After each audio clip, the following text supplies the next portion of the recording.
Hello friends, आज हमारा एक और नया टॉपिक है। 3 टॉपिक पर आज ही वीडियो बना रहे हैं कि इंडिया और एनडीए जो गठबंधन बना है उसकी स्थिति भारत में क्या है।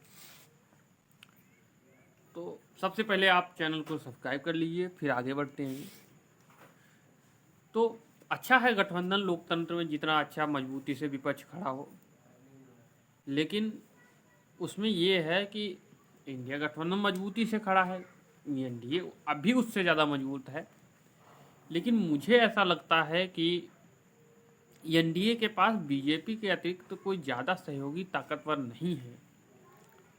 तो इसलिए अगर वो स्वयं से पीछे रह जाए, कहीं अपनी सीटें 272-75 से कम हुए, तो मोदी का प्रधानमंत्री बनना असंभव नहीं कहेंगे, लेकिन मुश्किल तो हो ही सकता है, क्योंकि सहयोगी और विपक्ष के बहुत से छोटी छोटी पार्टियां भी बीजेपी से खुश नहीं हैं। और दूसरी बात, हालांकि मोदी अच्छा कार्य करते हैं वो अलग बात है, लेकिन चूंकि गठबंधन ताकतवर है, और दूसरी बात, जब इनके सबके वोट एक 1 बाई 1 मुकाबला होगा तो मामला कांटे की टक्करें होंगी। और एक चीज़ और है, बहुत सीटें बीजेपी 20,000 50,000 से जो जीती है उसमें भी क्योंकि मोदी की पॉपुलरिटी कुछ कम हो रही है 10-5% और विपक्ष की बढ़ रही है, तो उन सीटों 50-60 सीटों पर अगर गड़बड़ हुआ और सहयोगी दल मजबूत नहीं तो वो 270 के नीचे आ गई। अगर क्लियर मेजॉरिटी नहीं ला पाई बीजेपी, तो फिर शायद उसको सहयोग करने वाले दल कम होंगे और इंडिया गठबंधन की सरकार बन सकती है। लेकिन उसके लिए फिर कांग्रेस जहाँ जहाँ सीधे फाइट में है वहाँ तो उसको राजस्थान में 10 सीटें कम से कम जीते, मध्य प्रदेश में सीटें जीते, छत्तीसगढ़ में सीटें जीते, गुजरात में एक आध सीट निकालने का प्रयास करें, लेकिन वो तो बहुत मुश्किल बात है। अगर कहीं समाजवादी पार्टी और कांग्रेस आरएलडी मिलकर के यूपी में अच्छा कार्य प्रदर्शन, अगर 50 सीटें पर रोक दे बीजेपी, तो मुश्किल खड़ी हो सकती है। क्योंकि घोसी उपचुनाव में बीजेपी हार गई तो थोड़ा सा हवा तो बिगड़ ही चुकी है बीजेपी, लेकिन फिर भी अभी हारने वाली नहीं इतनी जल्दी है। लेकिन मुझे ऐसा लगता है कि अगर 272 से नीचे हुए तो सहयोगी नहीं ढूंढने मिलेंगे। तो क्योंकि सहयोगी इनके पास राजभर हैं, निषाद हैं, इनके पास एक सीट नहीं, इनके पास